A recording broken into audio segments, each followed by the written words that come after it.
सामने खड़े हैं। ये सब लुक के छिप के साला जैकेट प्रूफ सब पहन के आया है, फिर भी साला ये सब करता है। आओ आओ आओ आओ, नजदीक नजदीक ठेको। भरत तिवारी लगातार ये बात कह रहा था कि अगर प्रशासन मेरी बात नहीं सुनेगा तो हमें सशस्त्र क्रांति करनी पड़ेगी। हाँ, अच्छे से मारो मारो, ये देखिए, यहाँ मारो। बकायदा हाथ में पिस्टल लिए हुए लहराते हुए उनको डराया और उनको दौड़ा तक लिया, और वो अपने आप को भगत सिंह बताते हुए उनके सामने बातचीत कर रहा है। तैयार है तो अगर वो मानने का तैयार है तो ये हथियार अभी त्याग किया जाएगा। आयुष पांडे होने के नाते न्याय दिलाना चाहता है। उसको लगता है कि भरत तिवारी का एनकाउंटर फेक है। हमें भी लगता है और हम ये मानते हैं। 90 to 99% एनकाउंटर्स फेक होते हैं। वो किसी भी जाति, धर्म या किसी भी अपराध के अपराधी को का किया जा रहा हो या आरोपी को किया जा रहा हो, सारे एनकाउंटर्स फेक होते हैं। ये हमको, आपको, पुलिस को, अदालत को और इस देश के हर एक नेता और अच्छे व्यक्ति और तानाशाह सबको पता है। अब बाद में वो सरेंडर भी करता है और पूरे तरीके से ये मांग करता है कि उसकी जो 2-4 मांगे उसे पूरा कर दिया जाए। यार इनको दे दिया गया और एनकाउंटर के दम पर सत्ता में बने रहना या सरकार चलाने का जो सिस्टम था वो गुजरात से होते हुए उत्तर प्रदेश, राजस्थान, मध्य प्रदेश, इन तमाम राज्यों को पार करते हुए नीतीश कुमार को राज्यसभा भेजने के बाद बहुत कायदे से अब बिहार तक पहुंच चुका है। बिहार में भरत तिवारी की पुलिस कस्टडी में हत्या कर दी गई, या कह लीजिए पुलिस के हिसाब से एनकाउंटर कर दिया गया, और भरत तिवारी की मौत के बाद से भोजपुर मतलब आरा पुलिस पर बहुत गंभीर आरोप लग रहे हैं। इस पूरे प्रकरण पर जाने से पहले थोड़ा सा एनकाउंटर का पूरा मामला समझिए। उत्तर प्रदेश हो या गुजरात, अगर आप राणा अयूब की गुजरात फाइल्स नाम की किताब पढ़ लें तो आपको पता चलेगा कि भारत के वर्तमान गृह मंत्री ने किस तरीके से एनकाउंटर नाम के इस बड़े शानदार डर का उपयोग गुजरात में लोगों को डराने के लिए, विपक्ष को डराने के लिए और लोगों की आवाज दबाने के लिए किया था। यहां तक कि पत्रकारों, आम जनता, नेताओं, ब्यूरोक्रेट्स में इस बात का भय रहता था और वो अमित शाह का साथ देते थे। ये मैं नहीं कह रहा हूं, वो किताब कह रही है। अगर आपको मौका मिले तो पढ़िएगा। अब आते हैं भरत तिवारी पर। सम्राट चौधरी जी अब बिहार के मुख्यमंत्री बन चुके हैं।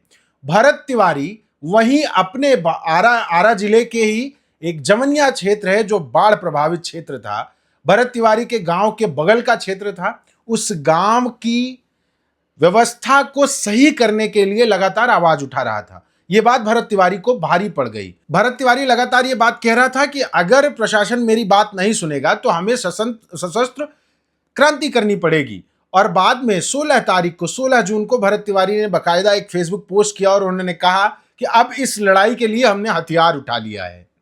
हथियार उठने की बाद 17 तारीख को लगातार भरत तिवारी फेसबुक पर, भरत भूषण फेसबुक पर लाइव रहता है और वो व्यक्ति लगातार पुलिस के क्रियाकलाप को और अपनी बातचीत को रखता है। फेसबुक पे जब आप पूरे तरीके से देखेंगे तो आप पाएंगे कि भोजपुर पुलिस लगातार इस बात का दबाव भरत तिवारी पर बना रही थी कि भरत तिवारी सरेंडर कर दें। और 16 तारीख 15 तारीख का एक वीडियो जब वायरल हुआ भरत तिवारी का, जहां उसके घर पर पुलिस वाले पहुंचे थे उसको धमकाने के लिए, उस वक्त उसने बाकायदा हाथ में पिस्टल लिए हुए लहराते हुए उनको डराया और उनको दौड़ा तक लिया। उस वीडियो के वायरल होने के बाद बाकायदा भोजपुर पुलिस ने एक चिट्ठी जारी की और उस चिट्ठी के जरिए उन्होंने कहा कि जो शाहपुर थाने के अंतर्गत मामला सामने आया है, उस मामले में जिस व्यक्ति का वीडियो वायरल हो रहा है वो व्यक्ति पागल है, मानसिक रूप से विक्षिप्त है। और भोजपुर पुलिस और स्थानीय पुलिस, शाहपुर थाने की पुलिस लगातार ये प्रयास कर रही है कि भरत तिवारी को किसी भी तरीके से रिहैब सेंटर में या किसी मनोचिकित्सक को दिखाया जा सके। ये बाकायदा उनका जो उपचार हेतु कदम और हथियार बरामदगी के प्रयास की पूरी चिट्ठी इन्होंने जारी की है। ये 16/6/2026 की है। लेकिन जिस व्यक्ति को भोजपुर पुलिस पागल मान रही थी, उसी व्यक्ति के एनकाउंटर के लिए 17 तारीख को बाकायदा पुलिस वाले बुलेट प्रूफ जैकेट पहन के हथियार बंद होकर चारों तरफ से घेराव करते हैं और जिस वक्त ये घटनाक्रम हो रहा है उस वक्त भरत तिवारी लाइव है और लाइव अपनी सारी बातें रख रहा है। मेरा यही मांग है कि समाज में और ये पूरे देश में आज के बाद कोई भी नेता, मंत्री, विधायक, कोई भी अधिकारी समाज के साथ खिलवाड़ नहीं करेगा, झूठा वादा नहीं करेगा। अगर करेगा तो उसे किसी भी हाल में पूरा करना पड़ेगा और नहीं करेगा तो मेरे जैसे लोगों को हथियार उठाना पड़ेगा।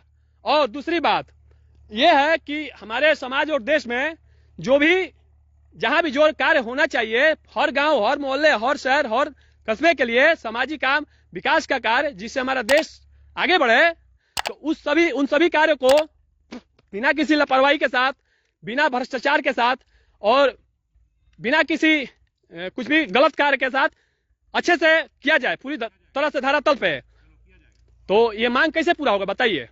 भरत तिवारी की जो डिमांड है वो रख रहा है कि आखिर तुम लोग डर किस बात से रहे हो। मैं तो कह रहा हूं कि मैं जिस गांव के लिए न्याय की आवाज उठा रहा हूं उनके लिए न्याय कर दो। मैं चाहता हूं कि इस देश के नेता, इस देश के ब्यूरोक्रेट्स, अधिकारी लोगों से झूठे वादे ना करें। अगर वादे करें तो उन्हें पूरा करें, कोई किसी के साथ अन्याय ना करे। और वो अपने आप को भगत सिंह बताते हुए उनके सामने बातचीत कर रहा है।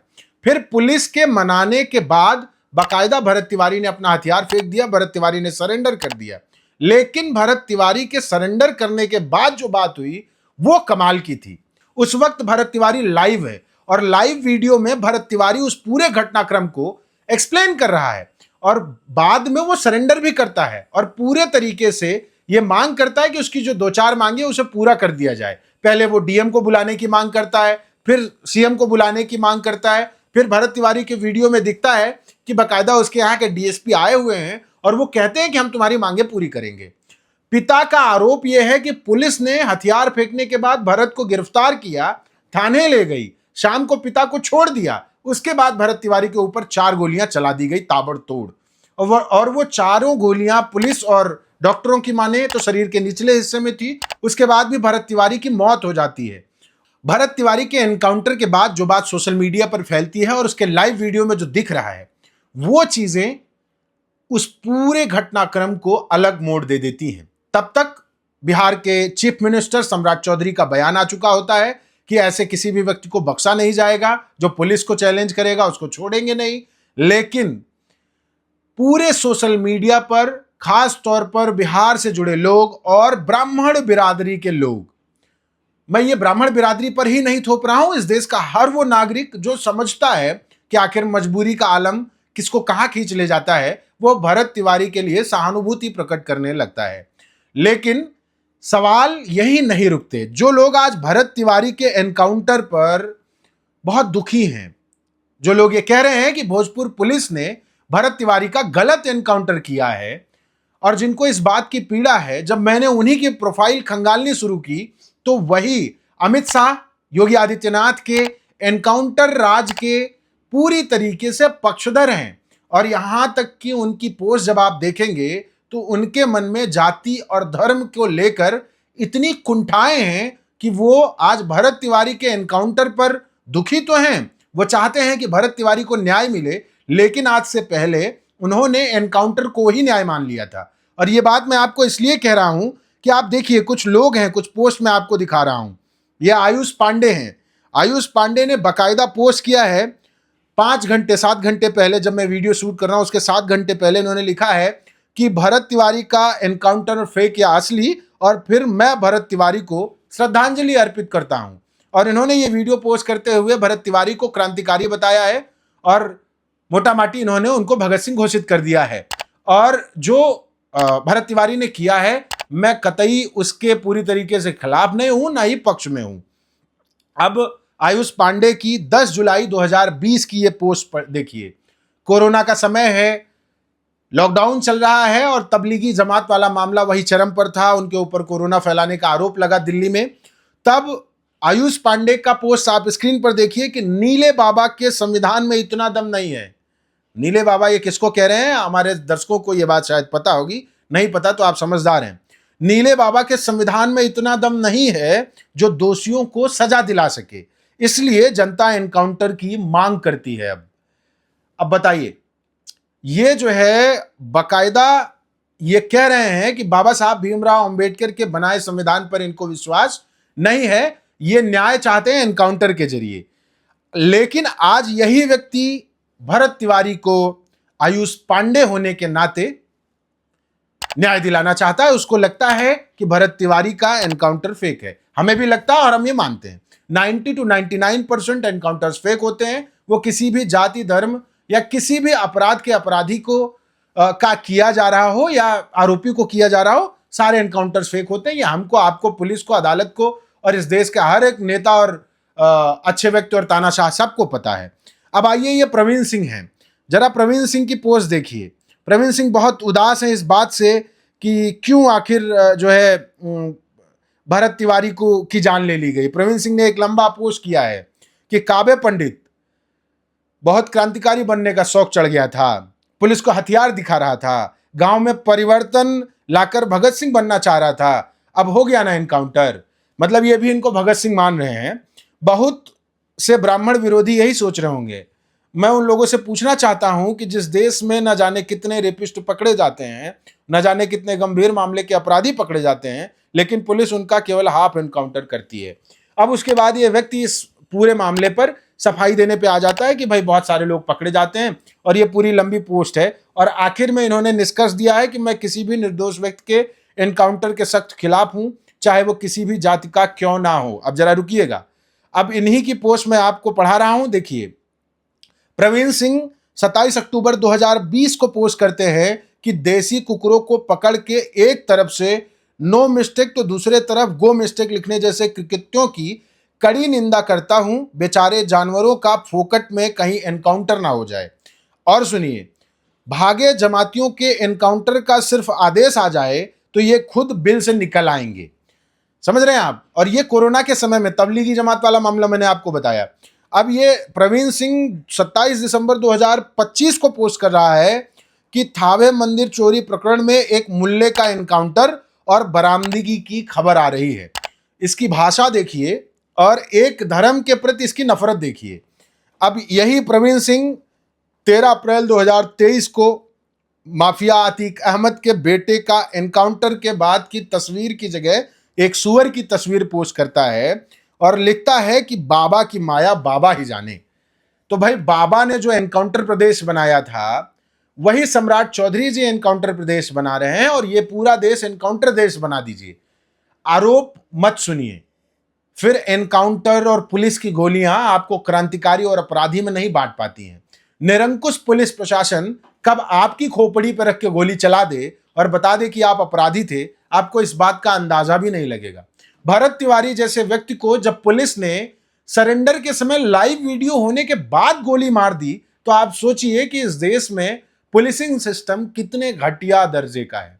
खास तौर पर जो गोबर पट्टी है उसका पुलिसिंग सिस्टम तो शानदार, लाजवाब, और क्या कहें कितना शानदार है।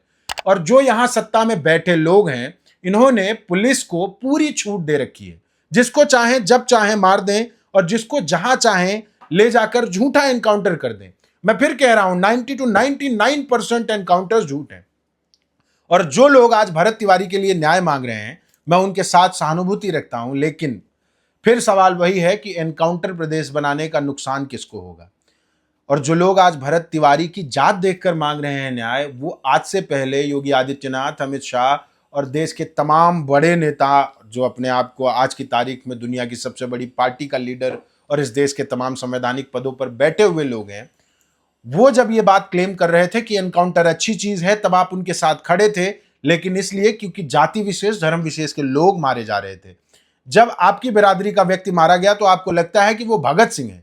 चलिए, मैं आपके साथ हूं कि वो भगत सिंह है, लेकिन इस पूरे प्रदेश को बर्बाद करने में इस पूरे मानसिकता का बड़ा हाथ है। चाहे बिहार हो, चाहे उत्तर प्रदेश हो, चाहे मध्य प्रदेश हो, चाहे छत्तीसगढ़ हो, चाहे झारखंड हो, या जितना भी हिंदी भाषी क्षेत्र है, इसकी दुर्दशा आने वाले वक्त में कितनी होगी आपको अंदाजा नहीं है।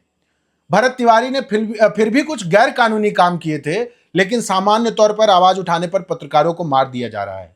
नेता विपक्ष का है तो ईडी, सीबीआई और गोली सब इंतजार कर रही है। छोटी छोटी घटनाओं पर बच्चों की पैरों में गोली मार दी जा रही है। उनका आरोप है कि नहीं, ये तय नहीं किया जाता। जाति देखकर मुख्य अपराधियों को छोड़ दिया जाता है। जाति विशेष के व्यक्ति को गोली मार दी जाती है, फुल एनकाउंटर कर देती है पुलिस।